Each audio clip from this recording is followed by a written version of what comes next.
안녕하십니까. 저는 조금 전에 소개를 받았습니다만 교수라는 직함보다는 과학자라는 말을 좀 더 좋아하는데요.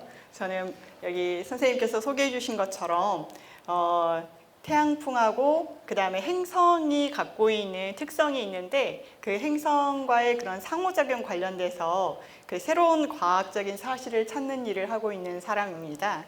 그래서 저는 박경선이고요. 여러분들을 만나 뵙게 돼서 너무 많이 반갑습니다. 그리고 제목은 오늘 이제 길버트에게 보내는 21세기 우주과학 소식이라고 했는데요. 여러분들께서는 아마 길버트라는 사람이 누군지를 모르실 거예요. 그죠? 그래서 제가 여러분들에게 아마 처음 소개를 좀 해드릴까 하고 준비를 했습니다. 실제로 그 태양계에서는요, 여러분들이 잘 아는 것처럼 많은 행성, 지구 위에 많은 행성들이 있습니다. 그래서 실제로 우리가 행성을 분류할 때는 태양에서부터 어떤 거리에 있는가 관련돼서도 분류를 하기도 하고요. 그리고 행성에서 이 크기나 어떤 성분을, 어떤 성질을 가지고 있는가에 대해서도 분류를 합니다. 그런데 저는 이제 분류하는 방법 중에 자기장을 가지고 있는 행성인가 아니면 자기장을 가지고 있지 않은 행성인가를 놓고 이런 이제 얘기를 끌고 가고 있는데요. 여러분들이 보시면 아시겠지만 실제로 여러분들이 자기장을 갖고 있는 행성이 무엇인지 아시죠? 예, 누구 얘기해 보실 분 있으세요? 네, 노란 옷을 입으신. 네, 그렇죠. 지구도 있습니다. 그리고 또 뭐가 있을까요? 그렇죠. 수성. 그리고 또 네? 태양. 누가 태양이라고 하셨습니까?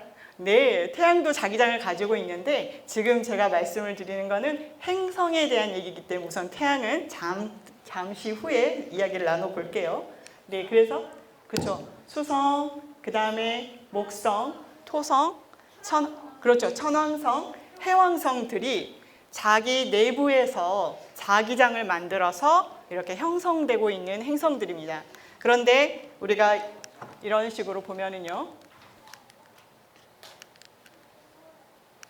이게 네. 여기서 보면은 금성과 지금 이제 보이시죠? 이걸로 하겠습니다. 제가 금성과 화성 같은 경우는 실제로 태양계 내에서 자기 내부 자기장을 가지고 있지 않은 행성으로 분류가 되고 있습니다. 그 말인즉슨 태양에서부터 행성이 있는데 내부 자기장을 가지고 있는 행성이냐 아니면 내부 자기장을 가지고 있지 않은 행성이냐로 우리가 분류를 할 수가 있는 겁니다. 그래서 태양에서부터 거리에 따른 분류도 있을 수 있지만 자기장을 가지고 있느냐 가지고 있지 않느냐라는 걸로 분류를 하는데 실제로 이 자기장이라는 게 중요한 게 뭐냐면요. 태양에서부터 오는 태양풍을 막아주는 역할을 합니다. 그래서 대기가 침식을 하는 부분들을 막아준다거나 혹은 태양에서부터는 굉장히 뜨거운 혹은 높은 에너지를 가진 입자들이 오는데요. 그런 입자들이 이렇게 들어오는 거를 좀 막아주는 그런 역할을 하고 있습니다. 그래서 이제 이 자기장이 상당히 중요한데 여러분들은 그런 사실을 이미 다 알고 계셨죠? 지구 자기장이 우리를 보호해주고 있다. 그렇죠? 그래서 이제 이런 부분들을 조금 더 자세하게 여러분들한테 소개를 해드리려고 합니다. 자, 이 그림은요, 실제로 우리가 지구에서 크게 4가지 형태의 그런 이제 형태를 생각을 하고 있는데요. 하나는 지각, 그 다음에 그 안으로 들어갈수록 멘틀이 있고요. 그다음에 여기 밝은 부분이 있죠. 이 밝은 부분을 우리가 외핵과 내핵으로 나뉩니다. 그런데 우리가 왜 이걸 말씀을 드리냐면은 실제로 그러면 자기장이 있는 행성과 자기장이 없다고 우리가 분류한 행성들은 무엇이 차이가 있나라는 걸 여러분들한테 보여주려고요. 이걸 가지고 왔는데 실제로 자기장이 있는 행성 같은 경우는 이러한 핵에서 자기장이 만들어져서 외부까지 이렇게 나오는 겁니다. 그런데 여기에서 보면 조금 어려운 내용인데요. 이 지구 내부에는 외핵과 내핵이라는 게 있는데 여러분들 뭐 책을 많이 읽으신 분들 계시겠지만 그 자기장이 어디에서 만들어진다라는 거 알고 계시나요 혹시? 네, 말씀해 보세요. 핵이죠. 그러면은 내핵과 외핵 중에 어디에서 만들어질까요? 내핵. 여기 친구는? 내핵. 자, 왜 내핵일까요? 안쪽에 있어서 되게 좋은 생각입니다.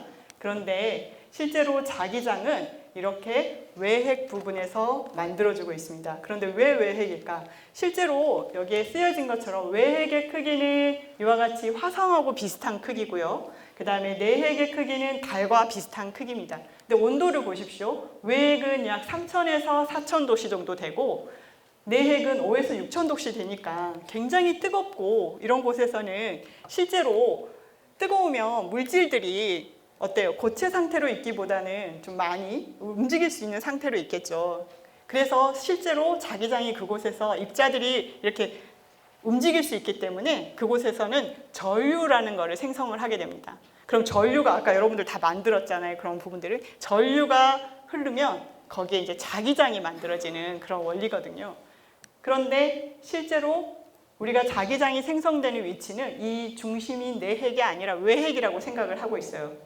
왜냐하면은 너무나 내핵 같은 경우는 너무나 압력이 세기 때문에 아무리 뜨거워도 액체 상태로 되지 않고 그대로 고체 상태로 남아 있게 되는 겁니다. 그래서 조금 더 그 온도가 낮은 곳이 그다음에 압력이 조금 덜한 곳에서 액체 상태로 남아 있을 수가 있는 거예요. 그러니까 뜨거우면 액체 상태가 될 수가 있는데 고체가 이렇게 이제 조금 더 바깥쪽에서 이런 이제 대류가 입자들의 움직임이 생길 수 있고 그 입자들의 움직임은 실제로 이제 전류를 만들 수가 있고 그 전류는 이제 자기장을 만들 수 있는 역할을 하는 것이죠. 자, 그러면 우리는 이제 지구 내부에 외핵이라는 곳에서 입자들이 자유롭게 움직일 수 있는 곳에서 자기장이 만들어지는구나 라는 것을 이해를 했습니다. 그렇다면 다른 행성들도 비슷하겠죠. 그렇게 생각을 하고 계시면 될 것 같은데요. 자, 그래서 실제로 우리가 이 내핵이 얼마나 뜨거우냐를 얘기를 할 때 여러분들 태양은 약 6000도씨 정도 되거든요. 태양 표면이. 그런데 내핵 같은 경우도 5에서 6000도씨 정도 되기 때문에 정말 얼마나 뜨거운 상태구나라는 것을 조금 짐작할 수가 있을 것 같습니다. 자, 그러면 이렇게 입자들이 움직여서 그러니까 액체 상태에서 이렇게 이제 입자들이 움직일 수 있는 아주 좋은 상황에 전류가 흐르고 그 전류가 자기장을 만든다라고 했는데 그 자기장은 실제로 만들어진 자기장은 지구 중심에서부터 이렇게 뻗어나와서 이렇게 우주 공간까지도 지구를 보호하는 역할을 하게 되는 겁니다. 그런데 실제로 이 자기장은요, 여러분들이 이제 좀 보시면 아시겠지만 이렇게 남쪽에서 나와서 북쪽으로 들어가는 방향으로 자기장이 지구와 같은 경우는 자기장이 형성이 되어 있어요. 그래서 여러분들 나침판을 이렇게 들고 보면은 나침판이 이렇게 북쪽을 가리키잖아요. 북쪽을 가리킨다는 것 자체가 지구의 지자기 북극 같은 경우는 S극이기 때문에 이 나침판이 북쪽을 가리키게 되는 겁니다. 그래서 실제로 이제 남에서 나와서 북으로 들어가는 이런 형태의 자기장을 만들고 있습니다. 근데 실제로 이 기원전 약 2006년도 정도에 중국에서 나침판을 처음 발명을 했을 때 이 나침판의 바늘이 북쪽을 가리키는 이유를 알지를 못했어요. 그냥 단지 나침판이 북쪽을 가리키는구나. 그래서 북쪽에 굉장히 강한 자기 섬이 있을 것이다.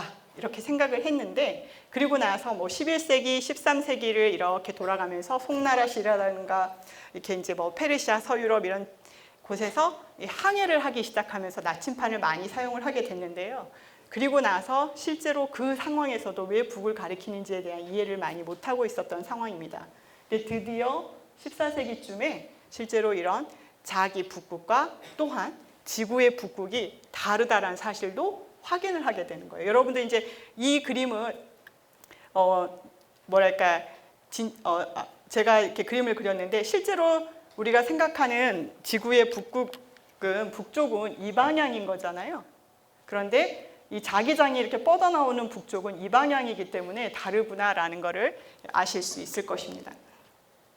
그래서 이 자기장은 사실은 아까도 말씀드린 것처럼 태양에서 오는 태양풍이라던가 고에너지 입자당 이런 것들을 많이 막아줄 수 있는 역할을 하게 되는데 그렇다면 이제 이분이 혹시 누구신지 아실까요, 여러분들? 네. 네. 케플러. 아, 아닙니다. 네, 말씀하세요.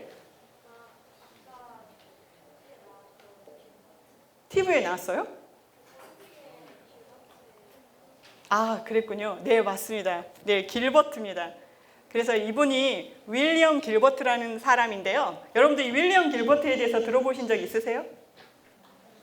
없죠? 아, 들어보셨어요? 어디서 들어보셨어요? 책에서. 와, 네, 굉장합니다. 사실은 이 윌리엄 길버트에 대해서 아는 분들이 굉장히 많지가 않습니다. 그래서 오늘은 일부러 여러분들께 소개를 해드리려고 가져왔는데요. 이분은 윌리엄 길버트란 분인데 이 당시만 해도 사실은 왜 나침판이 북쪽을 가리키는가에 대한 의문을 계속 가지고 있었거든요. 그럴 때 이제 이 분이 자기장에 대해서 굉장히 새로운 사실들을 많이 알아냈었습니다. 그런데 실제로 보면은 근대 과학의 개막을 알린 상징적인 인물이라고 한다면 여러분들이 잘 아는 것처럼 케플러라든가 갈릴레이라든가 뉴턴을 많이 얘기합니다. 근데 이 근대 과학이라고 하는 거는 사실은 어떻게 나뉘냐면은 그 일반적인 철학적인 사고에서 나오는 과학적인 어떤 이론들을 펼치는 게 아니고요. 실제로 실험과 관측을 통해서 그거를 이렇게 이야기하는, 이론을 얘기하는, 그러니까 직접 관측을 하는 거예요. 그래서 과학적인 사실을 증명한 시대를 우리가 근대 과학이다라고 얘기를 하거든요. 근데 여기서 보면 코페르니쿠스 같은 경우도 여러분들이 잘 아는 것처럼 태양 중심설을 얘기를 했잖아요. 그런데 실제로 이거는 실험이나 관측을 통해서 얘기되어지는 게 아니라 그냥 직관적인 사고에 의해서 나온 것들입니다. 그런데 그에 반해서 케플러라던가, 여러분들 케플러가 누군지는 알죠? 이름 많이 들어보셨어요? 그렇죠? 그 다음에 갈릴레이도 많이 들어보셨죠? 갈릴레이는 뭐 하시던 분이에요? 만원경을 만들어서 하늘을 향하게 해서 처음 천체 관측을 많이 하셨던 분이잖아요. 그리고 뉴턴은 또 여러분 많이 들어보셨죠? 뉴턴은 그렇죠. 힘의 법칙을 찾아낸 분이에요. 그래서 실제로 근대 과학의 개막을 알린 상징적인 인물들 하면은 케플러, 갈릴레이, 뉴턴이라고도 대학 교육에서도 많이 가르치고 있습니다. 그런데 저는 이제 여기에 이렇게 길버트를 넣고 소개를 하고 있었어요. 왜냐하면 이 길버트라는 분은 이와 같이 1600년도에 이런 논문을 썼는데요. 거의 6권의 자성론이라는 그런 논문을 썼어요. 그래서 이분은 실제적으로 연구가 목적인 분은 아니었고요. 실제 왕립 주치의였는데 그냥 취미로 과학을 하시던 분이에요. 과학을 하시면서 이제 그걸 정리한 논문을 총 6권의 논문을 썼는데요. 이분이 대단한 건 뭐냐면 실험과 그 다음에 과학적인 사실을 가지고 논문을 집필을 했다는 겁니다. 그리고 그 실험에 들어가는 모든 돈은 본인이 의사로서 번 돈을 가지고 사용을 했었어요. 그래서 이제 여기에서 이야기하는 얘기는 뭐냐면은 실제로 지구는 우리가 왜 북을 가리키는지 몰랐는데 실제로 지구는 거대한 쌍극자를 가지고 내부에 쌍극자를 가지고 있다라는 걸 처음 논문을 통해서 발표하신 겁니다. 그리고 여러분들이 잘 아는 아까 조금 전에 태양광 얘기 막 하시더라고요. 그 보면 일렉트릭이라는 게 있죠. 전기라는 단어도 사실 이분이 처음 만드신 거예요. 소개하신 거예요. 그래서 이분이 했던 일들은 굉장히 많고요. 두 번째로 이제 이분의 저서가 많이 이제 읽혀지면서 갈릴레오가 이분에 대해서도 칭송을 했는데 최고의 과학자다. 그리고 갈릴레오라든지 케플러라든지 이분들도 사실은 이분이 쓴 이 자성론이라는 논문을 읽고 굉장히 많은 영감을 받아서 이런 이제 그 물리적인 접근들을 하셨던 겁니다. 그래서 저는 과감하게도 이렇게 근대 과학의 개막을 알린 상징적인 인물 중에 한 분을 길버트로부터 시작을 하고 있습니다. 그래서 여러분들 어떻게 생각하시나요? 아직 자기장에 대한 개념이 잘 안 오니까 그쵸? 이분이 근대 과학의 개막을 알린 상징적인 인물이 될 것 같다라고 생각을 하시나요? 아주 좋습니다. 그래서 아주 잘 여러분들 이제 대학 교육까지도 이거를 다 이해를 하고 계실 수 있을 것 같습니다. 네, 그래서 이제 실제로 아까 말씀드린 것처럼 윌리엄 길버트라는 사람은 지구 자체가 굉장히 거대한 쌍극자다라는 것을 논문을 통해서 발표를 했고요. 그 다음에 여러분들이 잘 아는 헨리라는 사람이 있어요. 이 헨리라는 사람은 실제로 그 헨리 혜성이라는 단어 들어보신 적 있죠? 그쵸. 헨리 혜성이 72년인가요? 76년의 주기로 지구로 근접해 온다는 걸 계산을 해서 정확하게 맞힌 분인데, 이 헨리 또한 실제로 지구의 북쪽과 자기장이 갖고 있는 북쪽이 다르다라는 것을 밝혀내신 분입니다. 그리고 이제 마지막으로 가우스라는 사람이 있어요. 여러분들 가우스 알죠? 가우스. 가우스 전자 또 뭐 아시는 거 있어요? 건축가 가우디일까요? 예, 가우스라는 사람은 우리가 자기장에 대한 이 뭐라고 하죠? 단위를 쓸 때도 가우스라는 단어를 쓰거든요. 그만큼 유명하신 분인데, 이분이 했던 일이 뭐냐면 지자기 변화의 측정을 우리가 계속 해야 된다. 그래서 자력계, 자기장을 측정하는 기구를 처음 발명하신 분입니다. 그리고 나서 세계 곳곳에 자기장을 측정을 해서 우리가 변화를 관측해야 된다라는 것을 이야기를 하신 분이에요. 그래서 현재 지금 저기에 보이시는 이 동그란 원들이 있죠. 붉은색 원들. 이게 지금 2024년 제가 이거를 자료를 준비하던 8월에 이 동그란 원은 실제로 자기장을 측정하는 이런 자력계라고 하는데, 그런 자력계가 묻혀 있는 곳입니다. 이렇게 관측을 하는 곳들이 있는데, 우리나라가 아니라 전 세계적으로 총 보면 155개의 관측기가 이렇게 분포해 있습니다. 자, 그러면 실제로 우리는 이제 지구 자기장이 변하고 있구나라는 것을 이해를 하고 있습니다. 관측을 해야 된다라고 가우스가 얘기를 했으니까요. 어느 정도 변하는가를 여러분들한테 보여드릴게요.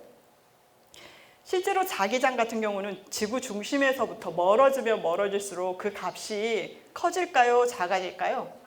작아지겠죠. 그렇죠? 근데 우리가 지수로 표현하면은 그 거리의 3승분의 1로 바뀝니다. 그런데 여기에서 보면은 이 고유한 다이폴 모멘트라고 해서 그걸 만들어내는 힘이 얼마냐라는 거를 얘기를 하는데, 실제 보면은 이렇게 400년 동안 점점 이 m 값이 점점 감소를 하고 있어요.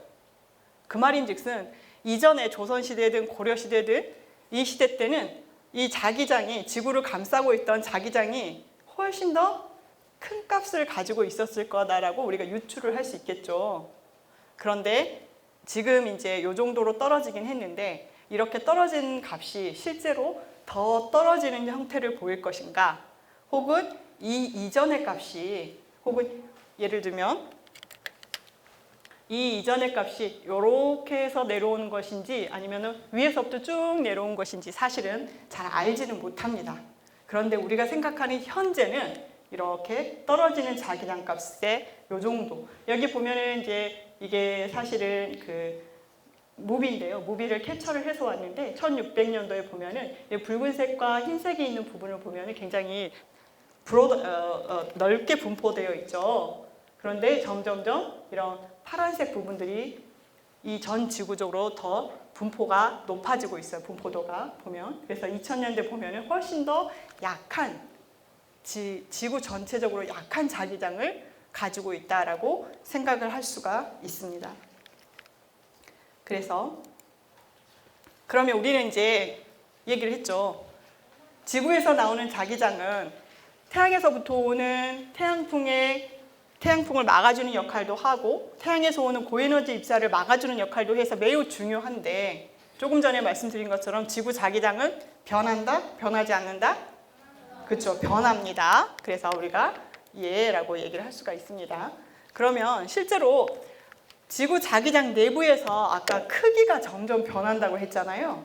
그러면은 지구 내부에서만 자기장이 변할까요? 아유, 어떻게 이렇게 다들 잘하시죠? 그래서 거기 나와 있어요. 열심히 보셨네요. 감사합니다. 자료 만드는데 꽤 오랜 시간을 걸쳤는데 잘 봐주셔서 감사합니다. 역시 지구 자기장을 바꾸는 거는 지구 내부의 요인뿐만 아니라 외부의 요인도 상당히 큽니다. 그게 뭐냐면 여러분들한테 보여드리는 것 중에 하나인데요. 이거는 지금 사실 제가 시뮬레이션을 한 결과를 여러분들한테 보여드리는 건데 조금 화질이 여기만큼 안 보여서 아쉽습니다만 2023년 2월 2일에 태양풍과 지구 자기장이 형성이 된 후에 상호작용한 그 한 스텝 시간입니다. 6시경인데 이게 왜 이때 시뮬레이션을 했냐면 실제로 달이 있죠. 근데 여러분들 다누리가 달로 간 거 아시죠? 그래서 다누리가 달에 접근했을 때 이 우주 공간을 구현을 한 겁니다. 이런 거 보면 어때요? 지구 자기장 아까 쌍극자 자기장 형태다라고 얘기를 했는데 여기서 보면 어때요? 쌍극자 형태가 아니죠. 이미 무너졌습니다. 왜? 태양에서부터 태양풍이 지구로 마구 불어오겠죠. 그래서 이렇게 많이 달라지게 됩니다. 그래서 여러분들한테 잠깐 무비를 보여드리면 실제 태양풍의 자료를 1분 관측 데이터를 이렇게 시뮬레이션을 구동을 하면요. 지구의 자기권의 자기력선들이 얼마나 다양하게 변하는지 그리고 달은 지금 이렇게 이동을 하고 있는데 자기권 꼬리에서 어디에 위치해 있고 있는지를 우리가 알 수가 있습니다. 그러니까 2월 2일 같은 경우는 실제 보이시죠? 자기장의 모양이 상당히 많이 변하죠. 달의 위치는 이렇게 있는데 실제로 이 앞쪽에도 있어요. 시간에 따라서. 그러니까 태양과 달과 태양이 여기 있습니다. 태양과 달과 지구가 있다면 달이 먼저 태양풍을 만나기도 하고요. 근데 이 경우는 태양과 지구와 달이 있어서 달이 지구 자기권 쪽으로 쏙 숨어 들어갑니다. 그러면 어떨까요?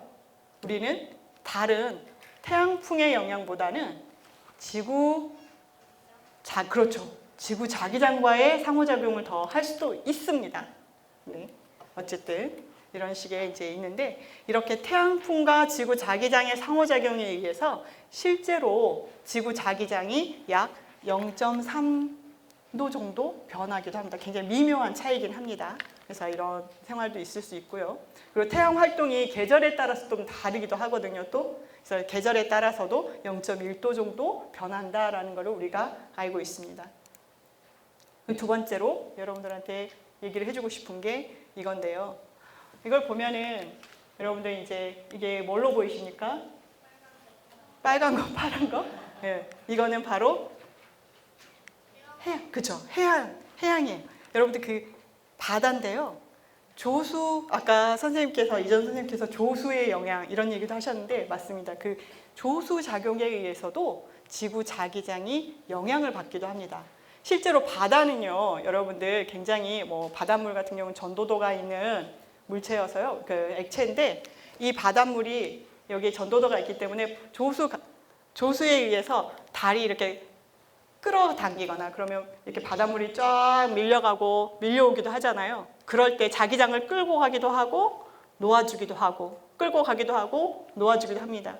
그런 상호작용을 하게 되는데 실제로 이런 작용은 그렇게 많이 되지는 않아요. 왜냐하면은 바닷물이 굉장히 높은 전도도를 갖고 있지 않기 때문에 사실 이 작용은 좀 약하기도 합니다. 그런데 이제 이 과학자들은 어떤 걸 얘기를 하냐면요. 이 조수 작용에 의해서 자기장이 움직이게 되고 실제로 이제 이 움직이게 되는 거는 바닷물이 갖고 있는 전도도 때문에 그러니까 전도체이기 때문에 이렇게 바닷물과 자기장과 상호작용을 하게 되는데 이 전도도는 실제로 온도에 굉장히 민감하게 됩니다. 그래서 바닷물의 온도가 변하면은 전도도가 변하기 때문에 그 전도도에 의해서 자기장을 끌어당기고 놓는 이런 역할들을 해서 과학자들은 바닷물의 온도를 이런 식으로도 재기도 합니다. 자기장에. 그래서 이제 여러 가지 방면으로 쓰긴 한데 이건 잠깐 얘기를 한 거고요. 그 다음에 실제로 우리가 이제 자기장이 많이 변한다라고 해서 태양에서 오는 태양풍과의 상호작용에 의해서 지구가 굉장히 자기장의 변화를 겪게 될 텐데 그럼 자기장의 변화를 겪는다고 해서 우리는 일상생활에서 그다지 크게 변화가 없죠. 여러분들 어제나 오늘이나 변화가 없습니다. 그런데 여러분들이 이제 조금 더 말씀을 드리면 실제로 변화가 있습니다. 여러분들 이런 핸드폰이 갑자기 멈춰버리려 할 거고, 그다음에 어떤 때는 전력이 공급이 끊기기도 하는 상황도 왔었어요, 사실은. 그래서 과학자들이 이렇게 각 지구에 대해서 이 지수라는 것을 나타내면서 아까 자력계를 막 여기저기 분포해 놓은 거 보이셨죠? 그래서 이 적도 지역에 분포한 자기장들 값의 변화를 우리가 DST 지수다라고 얘기를 하고, 이 KP 지수 같은 경우는 실제로 이런 44도에서 66도 사이의 관측소를 가지고 자기장 관측을 우리가 하고 있고요. 그 다음에 A 지수라는 건 뭐냐면은 극지역에서의 자기장 지수를 나타냅니다. 그래서 실제로 태양풍과 지구 자기장의 상호작용이 높아지면은 여러분들이 잘 아는 물리 현상들이 보이게 되는데, 그게 뭐냐면 오로라라는 현상이거든요. 그 오로라는 실제로 이런 고위도에서 많이 관측이 됩니다. 그러면 이제 오로라가 발생을 하면, 혹은 오로라가 발생하겠다라고 하면은 여기에 있는 자기장이 굉장히 많이 변하는 그런 값들을 우리가 이 얘기를 할 수가 있어요. 그래서 과학자들은 이 지수들을 항상 모니터링을 하면서 사실은 이제 지구가 많이 교란을 받았구나, 아니구나 라는 거를 판단을 하기도 합니다. 그래서 여러분들 보면은 이제 이게 2024년 3월 21일 굉장히 큰 플레어 폭발이 있었어요. 여러분들 이게 보이시는지 모르겠습니다. 이거 지금 무비를 가고 있는데요. 뭔가 움직인 게 보이시나요? 이게 좀 더 터져야 되는데요. 지금 이런 굉장히 큰 플레어 폭발이 발생을 하게 되면은 플레어에서 굉장히 높은 에너지를 가진 입자들이 지구로 향하게 됩니다. 그러면 실제로 그 입자들이 지구 극지역으로 유입이 되게 되는데, 그 유입을 할 수 있게 하는 역할을 하는 게 실제로 자기장이에요. 그래서 지금 어떻게 보이십니까? 보이시군요. 그럼 넘어가겠습니다. 그래서 실제로 이제 이거를 우리가 지구 동주기 위성들이 있는데요. 지구 동주기 위성들이 이런 입자들을 실시간으로 관측을 해서 이런 데이터들을 보여주고 있습니다. 그래서 이게 갑자기 뭔가 훅 뛴다. 안 보이시죠? 그래서 이렇게 갑자기 뭔가 훅 뛴다 하면 위험하다 라고 하면서 우리가 실제로 이제 모니터링을 하고 있습니다. 그래서 이제 이 자기장이라고 하는 거는 행성의 이런 태양에서 오는 바람을 막아주기도 하고, 고에너지 입자가 들어오는 걸 막아주기도 하고, 그 다음에 이제 태양의 대기의 침식을 막아주기도 하는데, 어떻게 막아줄까에 대한 얘기도 이제 가야 되겠죠. 그 전에 실제로 인류가 관측한 태양 자기장을 조금 언급을 해드리도록 할게요. 아까 어떤 학생께서 태양 자기장을 갖고 있는 행성에 대해서 얘기할 때 태양 얘기를 하셨죠. 실제로 보면은요, 여기서 보여드리겠습니다. 이게 지금 뭘로 보이시나요? 뭔가 움직임이 보이시나요? 이게 뭔지 아실까요, 여러분들? 그렇죠. 태양의 흑점이죠. 그래서 흑점의 안부와 반안부다라고 얘기를 하는데, 자, 우리는 근데 흑점은 왜 흑점일까요? 그렇죠. 검은색으로 보이는 거예요. 그죠? 그런데 왜 검은색으로 보이는가? 네. 온도가 낮아서. 그쵸? 되게 중요한 질문입니다. 여기 온도를 표시를 하셨지만 온도가 낮아서 그렇죠. 근데 왜 그러면 여기는 온도가 낮을까? 자, 우리는 흑점이 왜 흑점인가? 온도가 검게 보이니까 흑점이고, 그 다음에 주변보다 온도가 낮기 때문에 흑점이다 라는 것까지 이해했어요. 그죠? 근데 왜 온도가 낮을까요, 여기는? 네.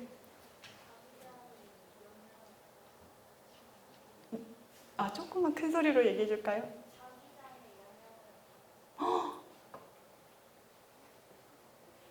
맞습니다. 그런데 어떻게 자기장의 영향을 받을까요?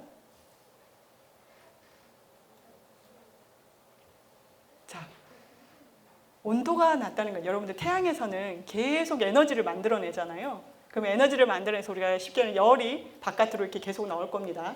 그런데 흑점 같은 경우 예를 들면 계속 바깥으로 표면으로 빛이나 이런 에너지가 우주 공간으로 계속 나가게 되면은 표면에서는 점점 어때요? 온도가 낮아지겠죠. 그런데 바깥으로 빠져만 나가면 온도가 낮아질 겁니다. 그런데 문제는 뭐냐면 안에서 대류라는 걸 해요. 그럼 대류를 하면은 빠져나가는 만큼 다시 채워지는 역할을 하게 됩니다. 그래서 그 열이 운반이 되고 있는 상황인 거거든요. 그래서 이제 이런 식으로 우리가 흑점에서 온도가 이 정도, 뭐 반환부에서 이 정도, 태양 표면에서 이 정도라고 하는 거는 늘상 이 정도의 온도를 유지를 하고 있는 겁니다. 이게 뭐 4,500K가 3,000K로 된다거나 그럴 경우는 없어요. 계속 채워지면서 그 정도의 온도를 유지를 하고 있거든요. 그런데 왜 검게 보이는지 자기장이라고 얘기를 하고 왜 온도가 낮은지 자기장이라고 얘기를 했는데 맞습니다. 뭐냐면 실제로 이 흑점을 보면은요, 이렇게 다른 형태로 보게 되면 검은색과 흰색들이 그 다음에 여기 이 무슨 색깔이죠? 그레이 색깔이 이렇게 표면에 있거든요. 근데 흰색과 검은색으로 보여지는 부분이 자기장이 강한 곳입니다. 그래서 흰색 같은 경우는 태양에서 이렇게 나오는 방향인 거고 검은색 같은 경우는 태양으로 들어가는 방향의 자기장들을 이렇게 찾은 거고요. 그 다음에 이렇게 이런 색깔 같은 그레이 색깔 같은 경우는 실제로 자기장이 굉장히 낮은 그런 상황인 겁니다. 그런데 실제로 또 한 가지 여기서 좀 어려운 개념이긴 한데요. 자기장은 실제로 혼자 움직이지 않아요. 아까 말씀드린 태양풍이라고 하는 게 있는데 그런 태양풍의 입자들 혹은 플라즈마라고 하는 입자들이라고 하는데 이 자기력선은 이런 애들하고 같이 움직여요. 따로 떨어져서 너 먼저 가 이렇게 하지 않습니다. 같이 움직여요. 그러니까 태양 내부에서 이렇게 움직이던 플라즈마나 그러니까 태양풍이라고 하면 안 되고요. 플라즈마입니다. 입자들. 이런 애들이 막 올라와서 나와서 빛이라던가 혹은 연로 이런 식으로 보여야 되는데 이 자기력선이 이렇게 이곳에 강하면은 그 움직임들을 막아버리게 돼요. 이렇게 위쪽으로 오는 것을 막게 됩니다. 그래서 실제로 열이 나오거나 입자가 나와서 밝게 보여야 되는데 어둡게 보이는 거예요. 그 말인즉슨 여러분들 여기에서도 보이면 아시겠지만 여기가 흑점인데 흑점이 있는 공간에서는 자기장이 굉장히 강합니다. 그래서 강한 자기장 때문에 입자들이 못 나와서 이렇게 흑점처럼 보이는 겁니다. 그래서 이제 이 부분은 이렇게 되고, 자, 아까 흑점의 이 부분을 이렇게 확대하면 또 다르게 안부, 반안부 이렇게 있는데 실제로 보면요, 여기에서 이렇게 여기는 좀 더 강한 자기장 세기가 되는 거고 여기서는 좀 더 약한 자기장 세기가 되는 겁니다. 그래서 실제로 여러분들 뭐 스티커라든가 이런 부분은 1테슬라 정도 되거든요. 그럼 굉장히 강한 거예요. 그런데 이제 여기에서 보면은 그 0.3, 0.2 테슬라라고 해서 뭐 이게 엄청 크지 않는데? 라고 생각할 수 있지만 지구 자기장 같은 경우는 아까 기억나는지 모르겠습니다만 지구 적도면에서는 약 3만 나노 테슬라예요. 그래서 엄청 큰 이런 자기장 값입니다. 그래서 실제로 이런 이제 흑점이 얼마나 많이 보이느냐, 보이지 않느냐, 이거는 우리가 맨눈으로도 이렇게 카운트를 할 수가 있거든요. 셀 수가 있는데 얼마나 많으냐, 적으냐에 따라서 실제로 태양의 활동이 어떠냐를 우리가 이해를 할 수가 있습니다. 그래서 태양 활동이 강화됐을 때는 이렇게 흑점수가 굉장히 증가를 합니다. 그런데 태양 활동이 감소를 할 때는 이렇게 흑점수가 감소하는 이런 수치로서 굉장히 쉽게 우리가 접할 수가 있습니다. 그래서 최근에 여러분들이 보시면은 2024년 8월쯤에는 이와 같이 흑점수가 점점 올라가는 시기가 돼요. 근데 물론 아직 극대기인지는 모릅니다만 예상치로는 극대기가 될 것 같습니다. 그런데 보면은 이 흑점수가 많을 때 태양 활동을 보면요,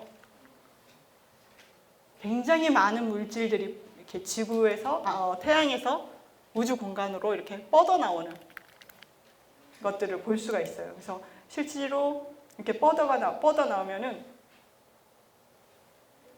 우리가 보이시죠? 여기 이렇게 보이시는데 뻗어 나오면 우주 공간이 굉장히 많이 교란을 받게 됩니다.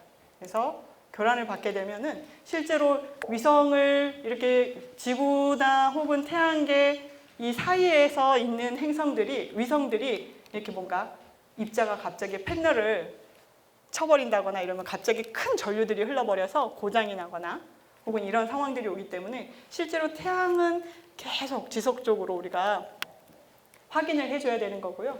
또 태양에서 오는 자기장이나 태양풍을 지속적으로 우리가 관측해서 지구로 얼마나 에너지나 그 다음에 플라즈마를 끌고 들어오는지를 이렇게 지속적으로 관측을 하고 있습니다. 그래서 태양과 지구 사이를 공간을 관측하는 이렇게 많은 위성들이 있는 상황입니다.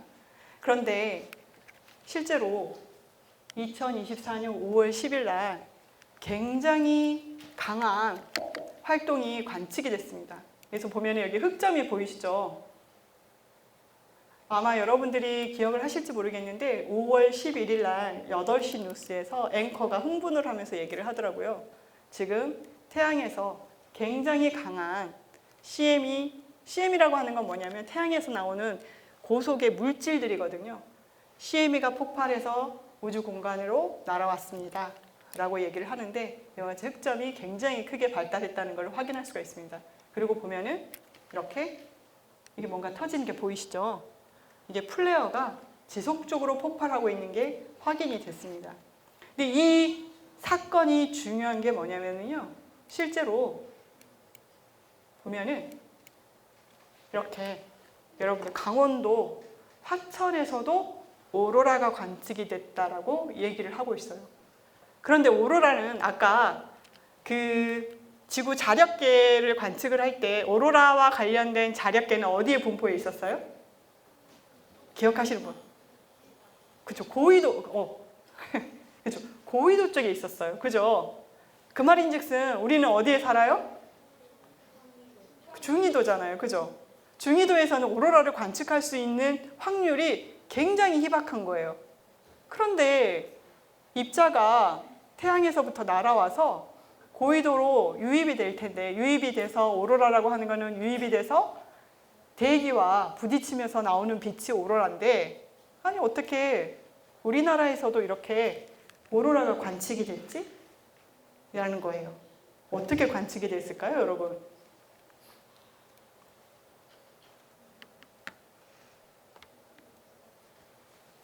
어떻게 관측이 됐을까요?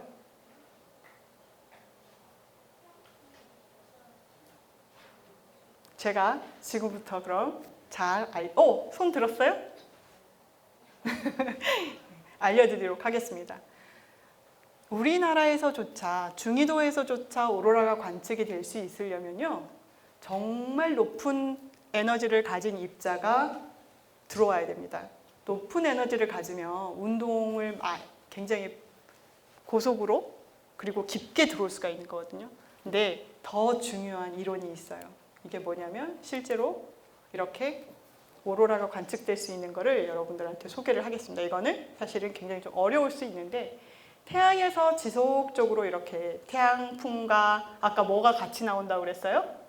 자기장은 서로 묶여 있다고 그랬잖아요. 이걸 우리가 동결됐다라고 표현하는데 따로 움직이지 않고 자기장과 함께 태양풍이 같이 지구나 우주 공간으로 뻗어나옵니다. 그래서 제가 이렇게 썼는데요. 실제 우리가 지구 자기장이 이렇게 쌍극자 형태를 갖고 있다라고 하지만 지금은 쌍극자가 아닙니다. 왜냐하면 이미 상호작용을 했으니까. 그래서 이런 쌍극자 형태를 갖고 처음에 있을 때 아무런 태양풍과 상호작용을 하지 않고 있을 때 이런 형태를 갖고 있을 겁니다. 근데 태양풍이 점점 불어와요. 자기장을 갖고 입자들이 자기장에 동결돼서 지구 쪽으로 날아옵니다. 자, 그런데 태양에서 오는 자기장의 방향을 한번 보시겠어요? 지구에서 나오는 자기장을 한번 보시겠습니까? 어때요? 지구에서는 남에서 나와서 북으로 들어가는 형태죠. 그러면은 태양에서 나오는 자기장은 어때요? 남쪽으로 향하는 자기장과 상호작용을 더 잘하겠죠. 그렇죠? 여러분들 벡터 배우셨죠? 수학에서 벡터 방향. 자, 그러면은 여기에서 보이는 여기 부분을 잘 보십시오. 이게 서로 방향이 달라지기 때문에 이렇게 움직이면 만나서 어때요? 그 부분이 상쇄가 되죠. 그러면은 태양에서 갖고 나온 자기력선이 지구 자기장하고 연결되는 순간을 여러분들한테 보여주는 겁니다. 그러면 여기 같이 딸려온 입자들은 어때요? 그쵸? 태양에서 오는 자기장 입자들이 끌려왔는데 실제로 이러한 작용을 하고 나니까 이 입자들이 어때요? 지구 자기장하고 연결이 됐죠.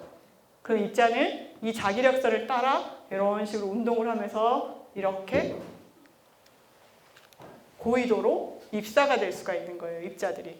그러면 그렇게 입사된 입자들은 지구에 있는 상층 대기들하고 부딪혀서 분자나 원자하고 부딪혀서 빛을 내는 게 뭐다? 오로라라는 거죠. 자, 그럼 우린 고위도에 이렇게 들어오는 거를 알았네요. 자, 그러면 그 다음 태양에서는 태양풍이 지속적으로 불어오죠. 그러면은 여기에서 자기장과 지구 자기장이 이제 열린 자기력선이라고 하는데 이 열린 자기력선은 어떻게 돼요? 이런 태양 반대 방향으로 이렇게 쭉 뻗어나가겠죠. 그리고 나서 그 다음 만나는 자기장과 이렇게 또 상호작용을 할 겁니다. 이런 식으로 이제 지구 자기장의 자기권이 형성이 된 겁니다. 이렇게. 그러면 입자들이 지금 여기 막 따라오고 있습니다.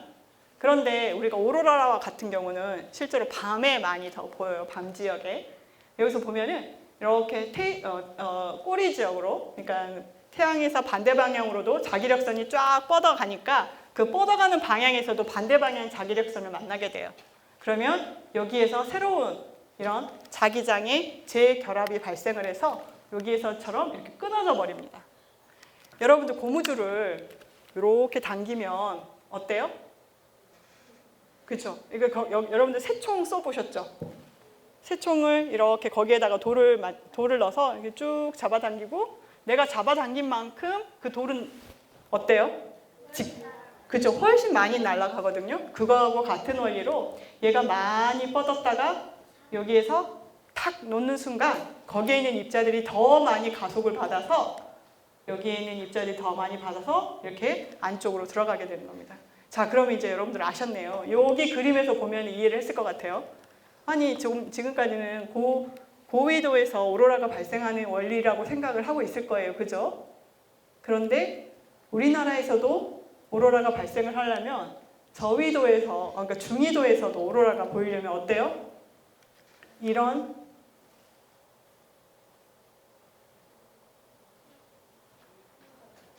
네? 열린 자기력선이 그쵸? 여기 보이시죠? 이 달 지역이 훨씬 아래쪽으로 내려와야 된다는 거예요. 그러면 우리나라에서도 오로라를 볼 수가 있습니다. 그 말인즉슨 태양에서 오는 태양풍이 굉장히 강해서 지구를 많이 자기장을 밀어버리거나 혹은 이러한 닫힌 자기력선이 굉장히 많이 열려버리면 실제로 고에너지 입자가 가속된 입자들이 우리 중위도까지도 가속돼서 들어올 수가 있습니다. 그래서 실제로 이게 이제 굉장히 이거는 좀 하나의 이론인데요. 그렇지만 너무나 잘 알려진 이론입니다. 그래서 이제 실제로 이런 우주 공간의 물리량을 우리가 관측하는 게 굉장히 중요해서 실시간 위성으로 우리가 이런 이제 태양풍의 자기장들, 그 다음에 밀도, 속도, 온도들을 우리가 지속적으로 관측을 하고 있습니다.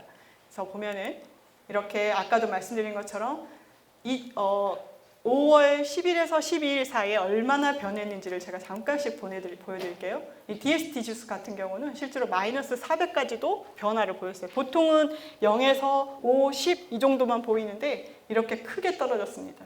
이 정도야 돼야 우리나라에서도 보이는구나 라는 걸 보여주는 거고, KP 지수 같은 경우는 이와 같이 붉은색이 굉장히 오랫동안 지속됐었어요. 그래서 이런 걸로 과학자들은 실제로 지구 자기장이 얼마나 많이 변하고 있구나라는 것을 실시간으로 우리가 확인을 할 수가 있습니다.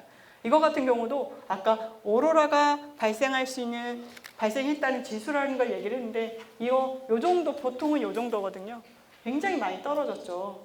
그래서 자기장이 굉장히 많이 떨어졌다라는 것을 우리가 이해를 할 수가 있는 겁니다. 자, 그래서 실제로 이날에 여러분들이 이제 지구 입장에서는 이런 자기장의 변화가 있었구나라는 걸 이해를 하는데, 그러면 실제로 지구 자기장의 우주 공간은 어땠을까를 제가 시뮬레이션을 해봤어요. 이렇게 변합니다. 여러분들 지구 자기장이 굉장히 예쁘게 이렇게 다이폴 형태로 보인다라고 생각하지만 실제 자기장은 이렇습니다. 그래서 이런 이게 뭐냐면은 아까 남에서 나와서 북으로 들어가는 자기장이 이렇게 이 색깔로 표시가 되어 있고요. 이 블루 색깔 같은 경우는 아까 태양풍의 자기장하고 지구 자기장이 만나서 상호작용을 해서 열린 자기력선이 됐잖아요. 그럼 열린 자기력선이 얼마나 많은지를 우리가 알 수가 있습니다.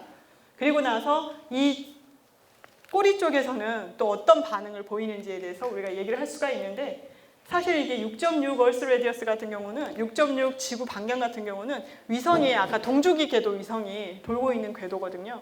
그 궤도만큼 굉장히 이 오픈된 열린 자기력선이 이렇게 굉장히 강한 상태, 그러니까 지구 쪽으로 굉장히 많이 이렇게 들어온 그런 상황이 되어 있었습니다. 그리고 두 번째로 이거는 앞쪽에서 지구 자기장이 얼마나 압축됐나를 보여주는 거거든요. 근데 여러분들은 아마 전혀 못 느끼셨을 거예요. 5월 10일, 12일 너무나 평온한 시간을 보냈겠지만 지구 입장에서는 지구 우주 공간은요, 이렇게 굉장히 강한 태양풍에 의해서 지구 자기권이 압축이 되고, 그 다음에 실제로 꼬리 쪽에서도 굉장히 강한 에너지들이 지구로 계속 유입되고 있었습니다. 그래서 이게 그런 거를 보여주는 건데요.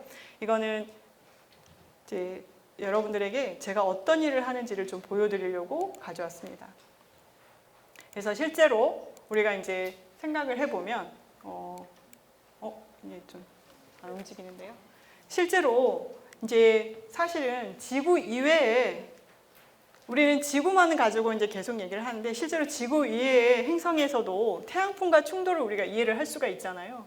그러면 자기장이 있다면 그 행성은 굉장히 좋은 그 방어막 역할을 할 겁니다.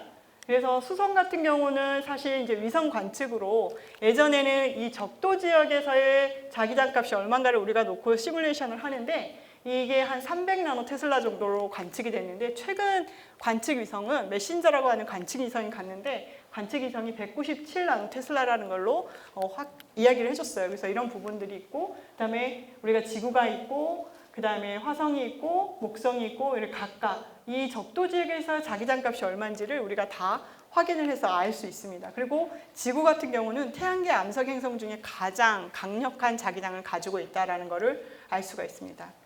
자, 그러면 아까 태양계에서 지구와 같이 내부에서 자기장을 만드는 행성들이 있고 그렇지 않은 행성들이 있다고 했잖아요.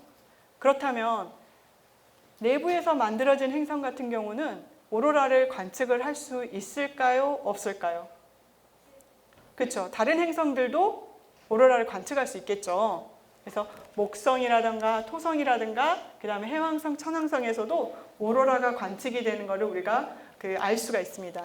그런데 실제로 또 화성같이 내부에서 자기장이 없는데도 불구하고 오로라를 관측했었어요. 이 메빈이라는 위성인데요. 실제로 2013년도 11월에 발사가 됐어요. 근데 14년 12월에 이런 관측 결과를 나타낸 거예요. 아니, 자기장도 없는데 얘는 대기만 두껍게 있는데 어떻게 이런 게 관측이 됐지? 라고 생각을 했는데, 실제로 이건 조금 더 복잡한 형태이긴 하지만 입자가 가서 대기와 부딪히기 전에 대기가 요만큼 나와 있으면 거기 있는 입자를 자기가 가지고 와서 그 입자를, 그러니까 전자를 가지고 와서 걔를 다시 중성 입자로 들어가서 이게 때리는 그런 역할을 하는 거를 우리가 확인을 했었어요. 그런데 여러분, 화성에 보면은 표면에도 이렇게 최근 연구 결과인데요. 이렇게 표면에도 자기장이 존재하고 있다는 걸 확인을 했었어요. 이 금성과 화성에도 이런 국지적인 자기장이 있다는 것은 실제로 태양풍하고의 상호작용에 대해서도 우리가 연구를 해야 된다는 것을 이야기를 해주는 것 중에 하나입니다. 그래서 이에 대한 시뮬레이션을 진행을 해야 된다라는 것도 이야기를 하고 있습니다. 그런데 여기서 여러분들이 딱 두 가지만 사실 이해하고 가셔도 좋은데, 지구 자기장 같은 경우는 아까 방향이 어디에서 어디였죠? 그죠? 남에서 나와서 북으로 들어가죠. 그럼 태양에서 나오는 자기장은 어떤 성분하고 더 상호작용을 많이 할까요? 태양에서 나오는 자기장은 남쪽 방향인 자기장하고 상호작용을 더 많이 하겠죠. 그렇죠. 열린 자기력성을 더 많이 만들 테니까. 그런데 여러분들 자료에도 보지만 이렇게 수성 같은 경우는 지구와 같은 방향이에요. 남에 나와서 북으로 들어가는. 그런데 목성은 어때요? 그죠? 반대예요. 그러니까 행성이 가지고 있는 자기장의 크기도 중요하고 자기장의 방향도 중요하게 됩니다. 그래서 우리는 흔히 태양에서 나오는 자기장 방향이 남쪽을 향하면 지구에서는 오로라를 관측하기가 더 쉽지만 목성 같은 경우는 남쪽 방향이 아니라 오히려 어때요? 북쪽 방향 자기장이 와야 훨씬 더 상호작용하기가 쉽다라는 것을 우리가 이해할 수가 있습니다. 좀 어려운가요? 어렵진 않죠. 그래서 실제로 우리가 행성, 지구의 자기장과 태양풍과의 그 상호작용을 이해할 때도 이 방향성에 대해서도 중요하고 그 다음에 얼마나 큰가, 그 다음에 태양에서부터 얼마나 거리에 떨어져 있는가를 가지고도 사실은 굉장히 많이 상호작용을 이해하는 데 중요합니다. 여러분들 그 태양풍에서 우리가 태양에서 나오는 태양풍은 수성하고 해왕성을 비교했을 때 어디가 더 강할까요? 우리가 태양풍을 수성 근처에서 태양풍을 관측을 했고요. 그 다음에 이런 해왕성 근처에서 태양풍을 관측을 했을 때 어디에서 관측한 게 더 강할까요? 그렇죠. 수성에서. 그렇다면 또 이 나오는 태양풍이 얼마나 이 지역에서는 약한데 약한 태양풍과 그 다음에 어느 정도의 자기장 방향과 얼마나 서로 상호작용을 할 것인가에 대해서도 우리가 이해를 해야 되는 게 이러한 연구 결과들입니다. 그래서 굉장히 이거는 이제 사실은 최근 연구 결과들을 여러분들한테 조금만 소개를 해드리려고 하는 건데요. 이거는 수성 같은 경우도 자기장을 갖고 있는 행성인데 이렇게 태양풍하고 상호작용을 했을 때 정말 우리가 생각하는 이해할 수 없는 자기장들의 그림들을 만들어내죠. 그리고 태양풍하고 상호작용을 하면서 이 꼬리 방향에서 굉장히 복잡한 형태의 물리들을 만들어내고 있습니다. 그래서 이런 부분들을 저희는요 연구를 하고 있고요.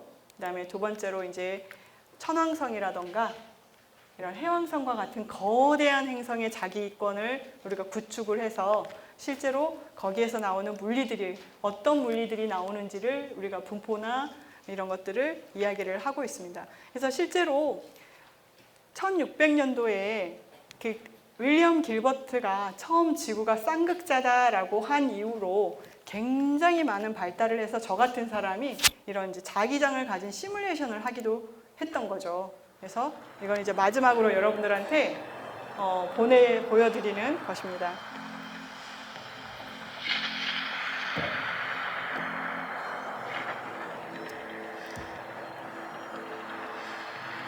그래서 나침판이 발견되고 1806년 후에 실제로 윌리엄 길버트에 의해서 지구 자기장을 처음 이해를 했고요. 그리고 424년이 지난 지금에 우리는 이제 직접 관측을 합니다. 아까 위성들 보셨죠? 태양에서 나오는 자기장, 지구 자기장의 분포, 우주 공간에 있는 분포들을 직접 관측을 하고 굉장히 많은 비밀들을 사실은 풀었거든요. 근데 아직 이제 풀어야 될 문제들이 남아있는데 여러분 중에 오늘 이 강연을 듣고 의문을 가졌다면 금성과 화성에는 왜 내부 자기장이 없을까? 아직 모릅니다. 그리고 두 번째로 여러분들이 아까 잘 보시면 알았을 텐데 실제로 천왕성과 해왕성 같은 경우는 이 중심에서 자기장이 나오지 않아요. 보셨죠? 조금 위쪽으로 올라가 있어요. 이 센터가. 또 왜 얘네들은 해왕성은 자기 중심이 북쪽으로 이렇게 치우쳐져 있을까? 이런 부분들은 아직 사실 풀어야 될 비밀 중에 하나입니다, 여러분. 그래서 제가 이렇게 소식을 전하면서 끝맺히도록 하겠습니다.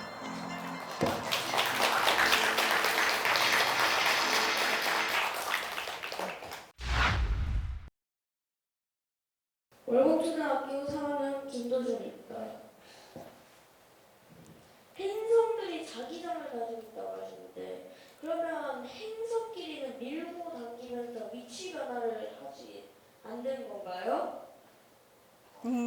네, 그건 이제 중력적인 문제긴 한데요. 그건 이제 중력적인 문제긴 한데요. 실제로 목성의 자기장은 굉장히 크죠. 그래서 토성 근처까지도 이렇게 뻗어 있는 경우가 있어요. 그러면 그런 영향들은 있습니다. 근데 끌고 당기는 거에까지는 사실 그런 영향은 있다고 볼 수는 없습니다. 네. 저초등학교 6학년 김다윤입니다. 네. 질문은요, 행성들한테 자기장이 있다고 하셨는데 행성 말고 다른 별들한테도 자기장이 있는지? 그럼요. 네.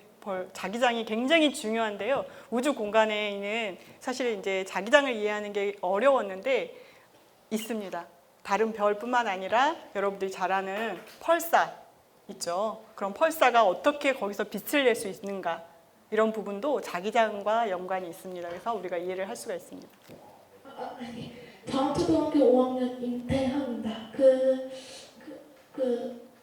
태아포밍 화성 같은 행성을 태아포밍할 때 가장 큰 문제가 자기장 문제라고 했는데 이때 자기장을 강하게 할 수 있는 방법이 뭔지 궁금하고요. 그리고 태양 극대기 활동 때 태양풍 때문에 심하면 전쟁 가능성이 있다고 했는데 피해 규모가 어느 정도 될지 궁금합니다.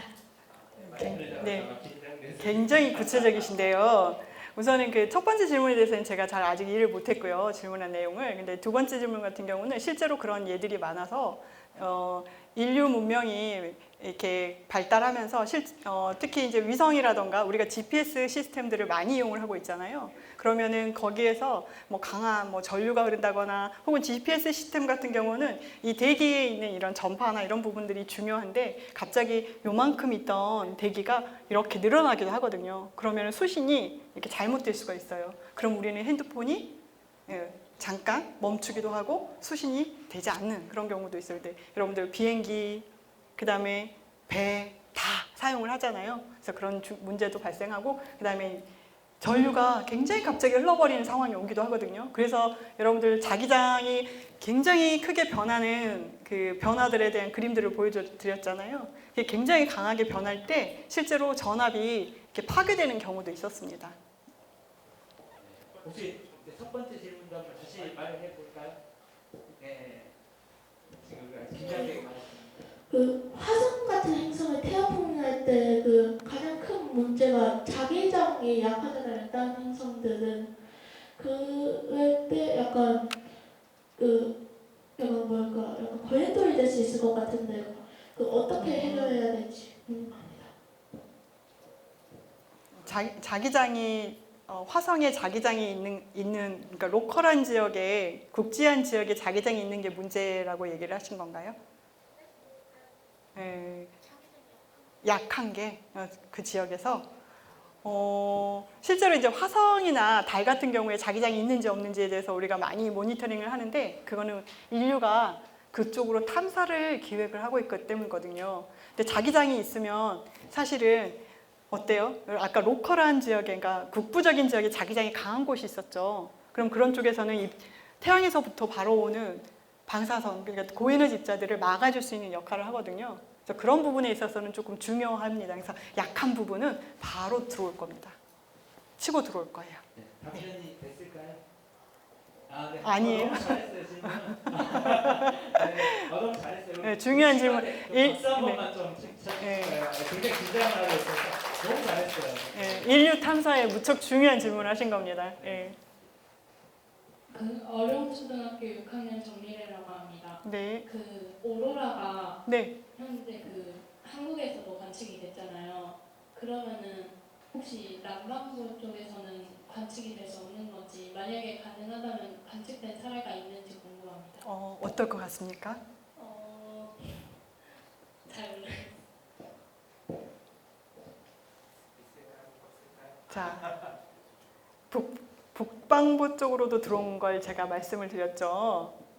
근데 오픈필드는 열린 자기력선은 북쪽으로만 이렇게 연결되는 게 아니라 어때요? 남쪽으로도 연결이 되어 있었죠. 그러면 어떨까요? 들어가겠죠. 그러면 혹시 그랬던 사례는 어, 관측한 사례? 네. 남극에 지금 장보고라든가 세종기지라든가 있잖아요. 장보고 기지에서 5월 10일에서 12일 사이에 관측한 오로라가 있습니다. 그리고 오로라 많이 관측을 해서 공개를 많이 합니다. 이날뿐만 아니라 다른 날에도요. 양사초등학교 3학년 박하늘입니다. 태양풍은 어디까지 가나요? 엄청 중요한 질문인데요. 태양풍은 여러분들 그 태양계권이라고 해서 태양풍에 영향이 미치는 범위가 있어요. 그래서 보이저호가 태양계권을 벗어났네, 벗어나지 않았네 이런 얘기를 하거든요. 그래서 태양계권이라고 이런 바운더리가 있습니다. 거기까지 진행을 해요. 제가 그거를 자료를 안 가져왔는데요. 굉장히 멀리까지 갑니다. 명왕성을 넘어서 훨씬 더 멀리 갑니다. 태양의 권까지. 네, 권까지도 갑니다. 계룡초등학교 조광석입니다. 태양풍에 계속 머리 위에다가 원이 그려져 있는 이유는 뭐고, 그리고 질문이 하나 더 있는데, 태양이 어떻게 지구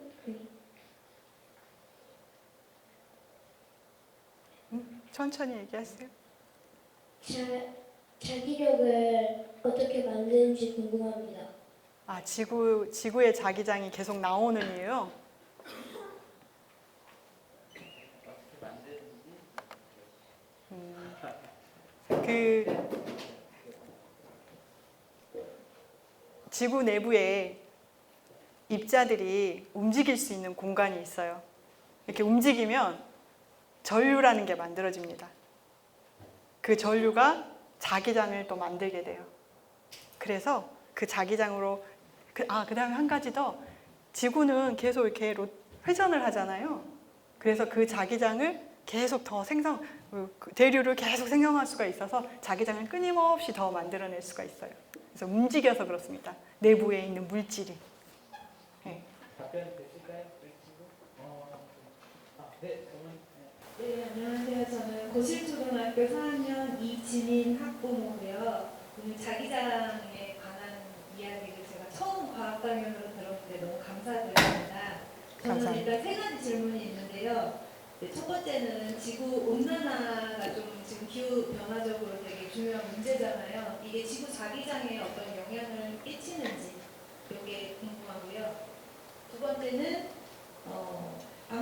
오로라라는 이제 방사능 피폭이 조금 관련이 있다고 들었는데, 이제 오로라가 이렇게 중위부에서도 관찰이 되고 남반구 쪽에서도 관찰이 되고 이러면 뭔가 또 이것도 조금 환경적으로 뭔가 문제가 될 것 같은 느낌이 들어요. 자기력선이 어쨌든 원래 있었던 고온 위도에서 이동을 한 거기 때문에 네. 그런 거에 대한 문제는 없는지 그게 궁금하고요. 그리고 세 번째는 아까 보여주신 사진에서 이제 인공위성들이 굉장히 많이 보였었는데, 자기장을 그렇게 관찰하는 인공위성도 많지만 여러 이제 우주 공간을 관찰하는 인공위성들이 많은데, 이렇게 많은 인공위성들이 혹시라도 충돌했을 때 우주 쓰레기 문제라든지 아니면은 금전적인 나라별로 다 이렇게 많이 쏘아 올렸을 텐데, 금전적인 보상 문제 같은 그런 법을 해결해주는 그런 국제법이 있는지. 네. 굉장히 광범위하게 질문을 해주셔서요. 우선 제가 정리해서 네. 지구 온난화로 인해 첫 번째 지구 자기장에 영향을 미칩니다. 지구 온난화 문제가 네. 지구 자기장에 영향을 미치는. 우선은 저는 모릅니다.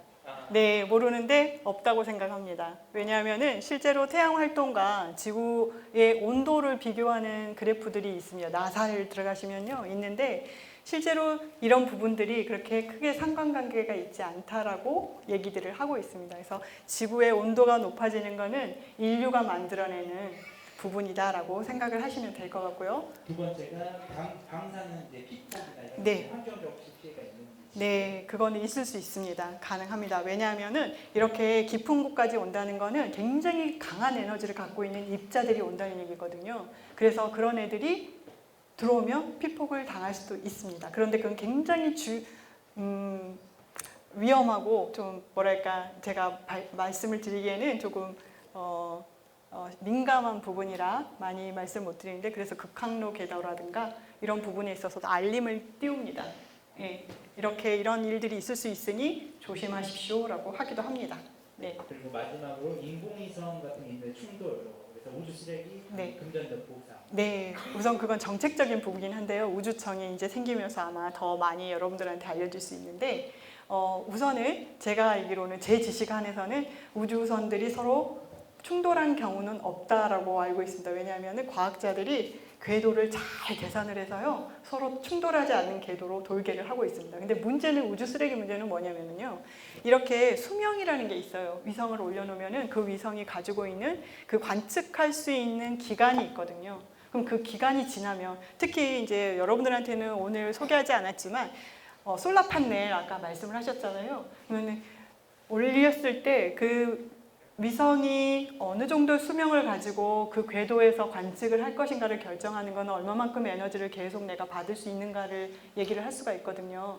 그런데 이제 그런 부분들도 문제가 발생을 할 수가 있고 그 다음에 수명이라는 게 여러 가지 원인에서 결정이 나는데 우리가 3년 정도 계획하고 위성을 올렸는데 3년을 다 채우지 못할 수도 있고 더 넘겨서 관측을 할 수도 있는데요. 그게 이제 끝나면 사실은 걔는 그 궤도에서 그대로 머물러 있게 되는 겁니다. 그런데 이제 지구 같은 경우는 그렇게 하지만 우주 탐사같이 예를 들면 다른 행성으로 가는 애들은요. 이렇게 그 궤도에서 떨어뜨려서 안으로 들어가 버리게끔 하는 경우도 있습니다. 네.